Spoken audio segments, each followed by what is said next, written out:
Sahabat tani dan pencinta lingkungan, banyak di luar sana mereka sosok peduli hutan dan lingkungan yang rela mengorbankan tenaga, waktu, dan pikiran demi kelestarian lingkungan. Bahkan, nama-nama mereka mungkin jarang terdengar oleh kita. Akan tetapi, dengan segala keterbatasan, inovasi dan komitmennya, mereka mau bekerja dalam, sepi, demi kondisi lingkungan dan alam yang lebih baik. Pada kesempatan ini, kita akan mengenal siapa saja sosok-sosok yang selama ini telah berkontribusi dengan memberikan aksi nyatanya demi kondisi bumi yang lebih baik, dengan harapan bisa menambah wawasan dan menjadi motivasi bagi kita semua, yang bisa kita mulai dari lingkungan terdekat kita. 1. Damianus Nadu, adalah sosok peduli hutan dan lingkungan yang mendapatkan penghargaan Kalpataru tahun 2021 adalah pejuang lingkungan dari kawasan hutan adat Pikul Pangajit, Bengkayang. Selama bertahun-tahun, Damianus Nadu berjibaku mempertahankan hutan adat dari incaran korporasi dan pelaku pembalakan liar di Kabupaten Bengkayang, Kalimantan Barat. Hutan adat Pikul di Dusun Melayang dulu pernah menjadi incaran beberapa perusahaan perkebunan. Tidak mudah bagi masyarakat menahan ekspansi mereka kala itu. Namun, ada Damianus Nadu 63 tahun, yang berani berjibaku dan menanggung risiko puluhan tahun demi mempertahankan hutan itu. Nadu, yang juga seorang tabib Dayak, sering mengambil tanaman obat di hutan itu. Beliau menjelaskan, di hutan itu juga banyak pohon tengkawang yang buahnya bisa diolah menjadi lemak nabati, bumbu masak, rempah, dan kosmetik. Selain itu, ada berbagai jenis tanaman obat yang biasa digunakan dalam pengobatan tradisional Dayak. Hutan seluas 100-an hektar itu menyimpan banyak kekayaan. Ada 99 jenis pohon tumbuh di sana yang sebagian dinyatakan hampir punah, seperti Bengkirai Psorealeaphis dan Gaharu Aquilaria malacensis. Terhitung sejak tahun 80-an Damianus Nadu mempertahankan hutan adat warisan leluhurnya dari perusahaan kayu unit usaha militer zaman Orde Baru yang beroperasi di sepanjang perbatasan Malaysia-Indonesia, termasuk di Desa Sahan, Kecamatan Seluas, Kabupaten Bengkayang. Bukan hal yang mudah bagi Damianus menghadapi perusahaan tersebut, karena ia harus berhadapan dengan aparat agar hutan adatnya tidak diambil oleh perusahaan. Apalagi Damianus pernah didatangi oknum aparat militer bersenjata lengkap yang akan menangkapnya. 2. Purwo Harsono, merupakan sosok yang berjasa di balik keindahan hutan pinus di Kelurahan Mangunan, Kapanewon Delingo, Bantul, di Yogyakarta. Meskipun hutan tersebut telah menjadi objek wisata dan dikunjungi jutaan orang setiap tahunnya, namun kawasan hutan tersebut masih terjaga kelestariannya. Pria yang kerap disapa Ipung ini menjelaskan, kawasan hutan pinus Mangunan pertama kali dikembangkan tahun 2014. Tepatnya di kawasan destinasi wisata kaki langit. Kemudian, pada tahun 2015, mulai dibangun kawasan hutan wana wisata hingga akhirnya berkembang sampai saat ini. Ipung sebagai sosok peduli hutan dan lingkungan berharap, dengan adanya hutan dijadikan objek wisata dapat memberikan kesejahteraan bagi masyarakat.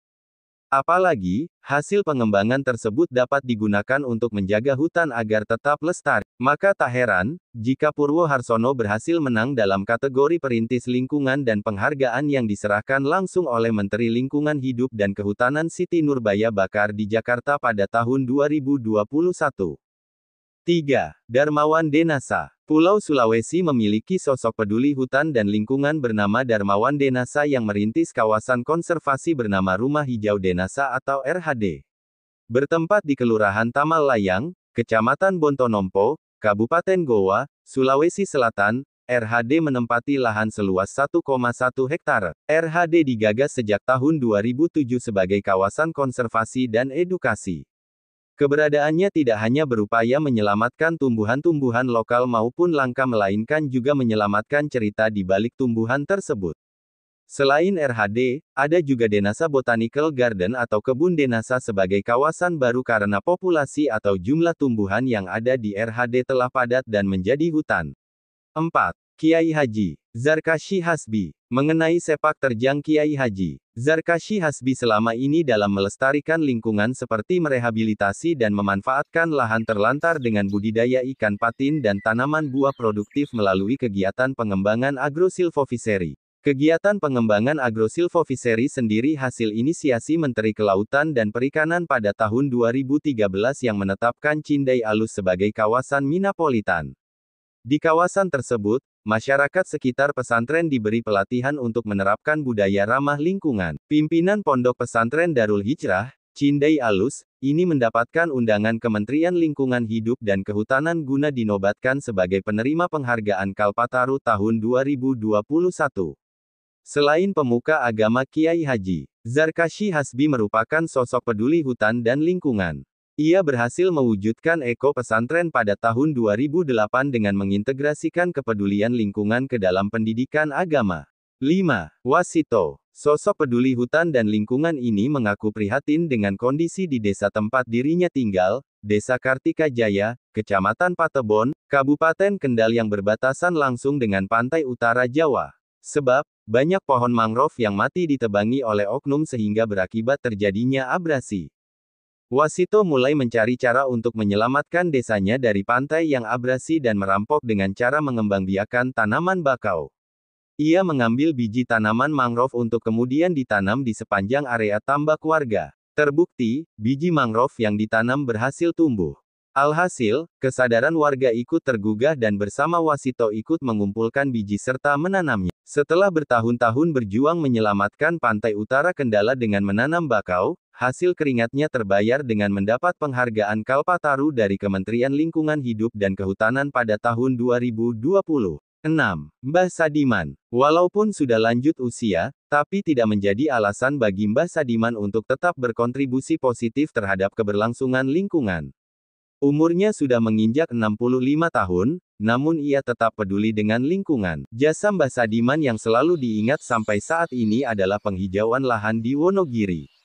Sudah berpuluh tahun Wonogiri terkena dampak kekeringan terutama saat musim kemarau mencari air sangat sulit. Oleh sebab itu Mbah Sadiman berinisiatif untuk melakukan penghijauan di desanya.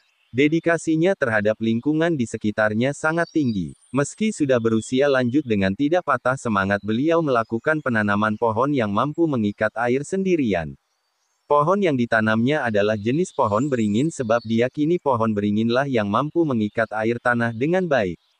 Pohon tersebut ditanam di lahan hutan yang mana hutan tersebut sempat gundul akibat kebakaran hutan yang hebat. Tindakan penghijauan tersebut dilakoninya sejak tahun 1990-an. Hutan yang ditanami oleh Mbah Sadiman adalah milik perhutani, namun dia sudah memiliki izin untuk menanami lahan tersebut. Tidak hanya menanam saja namun juga merawat pohon tersebut sampai besar. Lahan hutan yang sudah ditanami Mbah Sadiman seluas 100 hektar tepatnya di Bukit Gendol dan Bukit Ampiangan. Sampai saat ini sedikitnya ada 11.000 pohon yang sudah disedekahkan Mbah Sadiman untuk alam. Mbah Sadiman ini mendapatkan penghargaan Kick Andi Heroes Award 2016 setelah menyingkirkan 16 nominasi lainnya. Di bulan April tahun 2015 Mbah Sadiman juga mendapatkan penghargaan dari Solo Award dalam kategori lingkungan hidup. Inilah di antara sosok-sosok penyelamat lingkungan yang tentunya tidak seluruhnya dapat kami sebutkan satu persatu. Terima kasih, semoga bisa menjadi inspirasi.